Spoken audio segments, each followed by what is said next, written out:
ఆళ్లనాని టీడీపీలో చేరిక వాయిదా పడింది. ఆళ్లనాని చేరికను లోకల్ నేతలు వ్యతిరేకిస్తున్నారు. ఏలూరు టీడీపీ నేతలతో మంత్రి ఈ నేపథ్యంలో చర్చలు జరుపుతున్నారు. కేడర్ మనోభావాలను దృష్టిలో ఉంచుకుని ఆళ్లనాని చేరికను అధిష్టానం వాయిదా వేసింది. మాజీ డిప్యూటీ సీఎం ఆళ్లనాని చేరికపై టీడీపీ అధిష్టానం నుంచి గ్రీన్ సిగ్నల్ వచ్చింది. లోకల్ ఎమ్మెల్యే చంటి నుంచి నో అబ్జెక్షన్. కాకపోతే ద్వితీయ శ్రేణి నాయకులు కండిషన్ సప్లై అంటూ మెలిక పెడుతున్నారు. ఆళ్లనానిని పార్టీలో చేర్చుకోవద్దని డిమాండ్ చేయడం ఆసక్తికరంగా మారింది. 2024 ఎన్నికల్లో వైసీపీ తరఫున పోటీ చేసిన ఆళ్లనాని ఓడిపోయారు. ఓటమి తర్వాత జిల్లా అధ్యక్ష పదవికి వైసీపీకి రాజీనామా చేశారు. రాజకీయాలకు దూరంగా ఉంటానని ప్రకటించారు.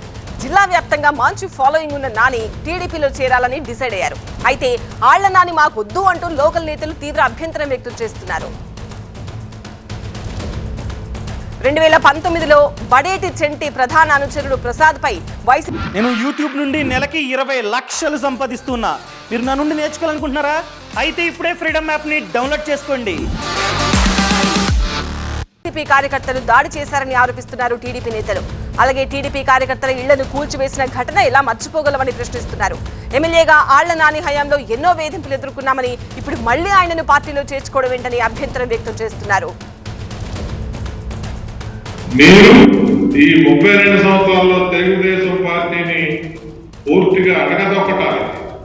చంద్రబాబు నాయుడిని, లోకేష్ ని, వాళ్ళ కుటుంబ సభ్యుల్ని మీరు సోషల్ మీడియాలో ఎంత అల్లర చేశారు. మీ సోషల్ మీడియా కార్యకర్తల్ని ప్రేరేపించి మీరు ఎంత చేశారో మా దగ్గర గారు రెడీగా ఉన్నాయి.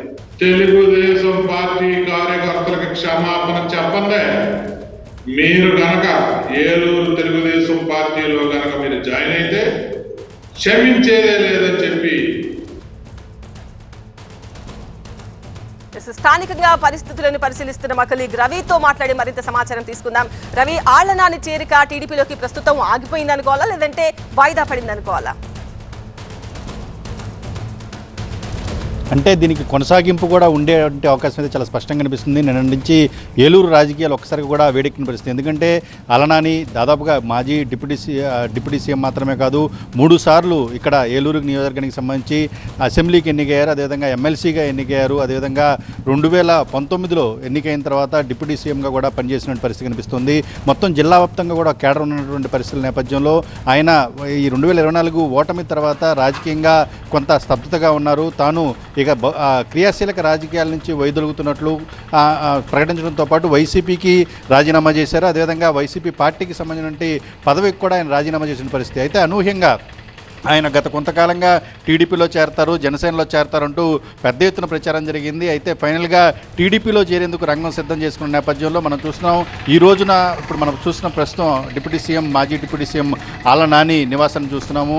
ఆయన ఈరోజు ఇక్కడి నుంచి అమరావతి వెళ్ళి అక్కడ టీడీపీలో చేరాల్సినటువంటి పరిస్థితి ఉంది. అయితే నిన్నటి నుంచి కూడా సోషల్ మీడియాలో పెద్ద ఎత్తున కూడా టీడీపీ కార్యకర్తలు అసహనం, ఆగ్రహం వ్యక్తం చేస్తున్న పరిస్థితి కనిపిస్తుంది. ఎందుకంటే 2019 నుంచి 24 మధ్యకాలంలో టీడీపీ కార్యకర్తలపై జరిగిన దాడులు, అదేవిధంగా వేధింపులకు సంబంధించి వాళ్ళు ప్రధానంగా ప్రస్తావిస్తూ మొత్తం పెద్ద ఎత్తున కూడా నిరసన వ్యక్తం చేస్తున్న నేపథ్యంలోనే ఈ రోజున అధిష్టానం చాలామందికి, టీడీపీ అధిష్టానం చాలామందికి కూడా పిలిచింది. వీరందరూ కూడా అమరావతి రావాలని చెప్పి చర్చకు పిలిచినప్పటికీ కూడా లోకల్ ఎమ్మెల్యే స్థానికంగా ఉన్నటువంటి బడేటి చెంటి మాత్రం వెళ్ళలేదు. ఈ నేపథ్యంలోనే ఈ కార్యక్రమం తాత్కాలికంగా వాయిదా పడినట్టు తెలుస్తుంది. మరోవైపున ఈ నెల 9వ తారీఖున లాంఛనంగా కూడా ఆళ్లనాని టీడీపీలో చేరేందుకు కూడా రంగం సిద్ధమైనట్లు కూడా మనకు పార్టీ వర్గాల నుంచి సమాచారం అందుతుంది. రైట్ రవి.